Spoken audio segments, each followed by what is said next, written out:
I was super excited with Friday and Sunday. I think it's really hard to go undefeated in the regular season. It's hard to beat, you're going to have to beat two teams that you've already beaten, and it's a strong Big East conference. So just excited. I think the girls are really resilient in how they've been playing all year. So yeah, you're going to need that. You're going to need that to win in the postseason for sure.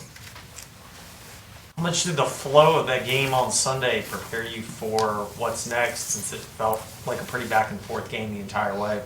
Yeah, UConn's a really, really good opponent, and they're really good preparation for what we know is coming. So, it is going to be that back and forth. The cool thing is we've been winning close games all year, which you're most likely not going to blow out somebody 5-1, in a Sweet 16 or Elite 8 and moving forward. So I think it's a good sign, and that they're able to win those close games or go to overtime and still find a way to get it done.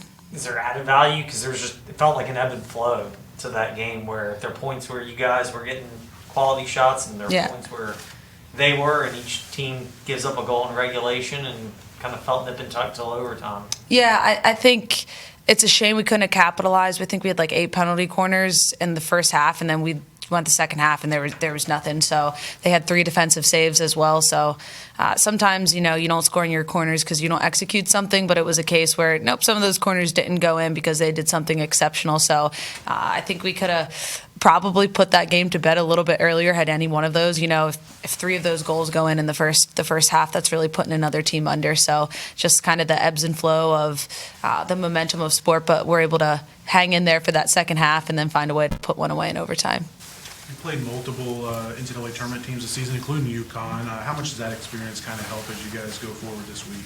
Yeah, we always want to have one of the hardest strength of schedules in the country, because if we want to be the best, we have to beat the best and play the best. Having played Carolina and UVA, especially in the top 5 earlier, and Duke as well, we know that we can beat any team on any given day. And at this point, from here on out, you're going to get everyone's going to be elite, So we're really, really happy with the schedule that prepared us for this. You don't have a ton of history with Syracuse. It's been a couple years since you played them.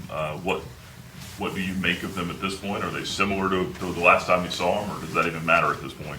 Yeah, there's history in the sense, so Lynn, their head coach, was a St. Joe's coach when we beat them in 21 and made the national championship run. That was our Sweet 16 game.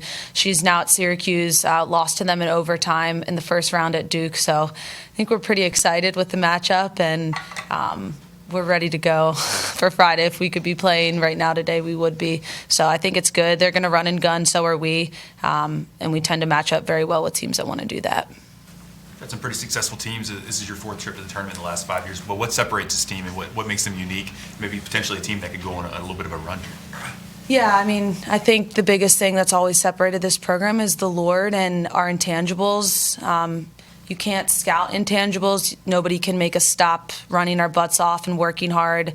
That you have to have an X factor, because every single team is going to be excellent. The hockey's going to be good. They're going to have a great team. We're going to have a great team. But I don't think that anybody has a better culture and stronger intangibles than we do. So I know that truly does give us an edge when moments like this come.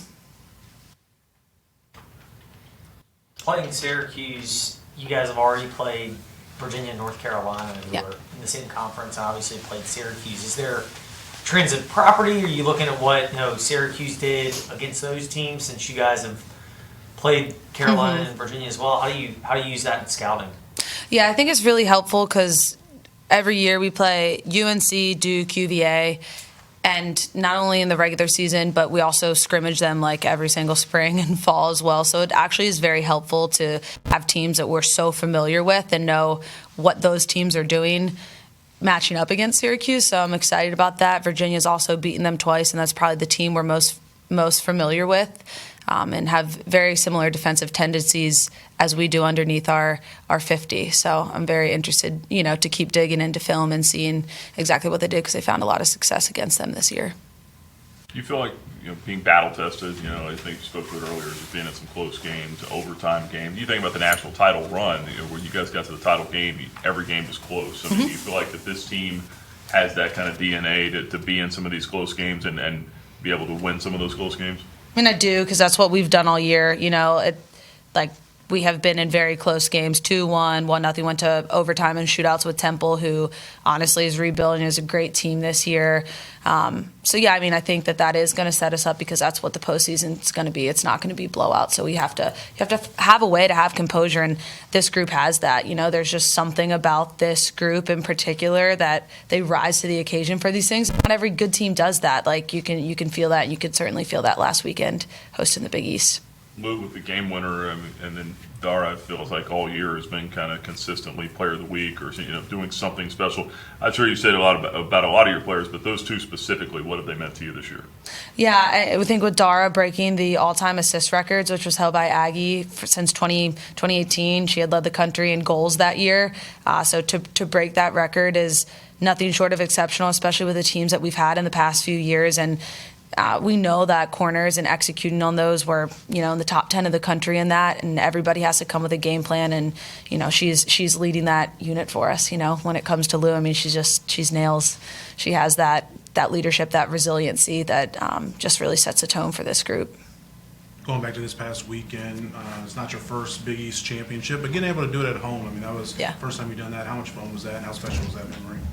Yeah, I think once we won back-to-back in 21 and then 22, like 22, I just didn't really, allow myself to think, it is exceptional when you win a championship. I kind of took it for granted of it's really not that big of a deal, but it is a big deal, and don't want to make the moment bigger than what it is, but also wanted, for myself and for the team, staff, it is something special, it's a good gift. It's something good that we got to experience, and it was definitely fun at home as well, just with Christy Bites and her team putting on the tournament, getting to be in our team room, getting to be at home for the selection show, just the whole thing. I think we went undefeated the entire year at home, so it was special to cap it off and then get ready to send it at Princeton.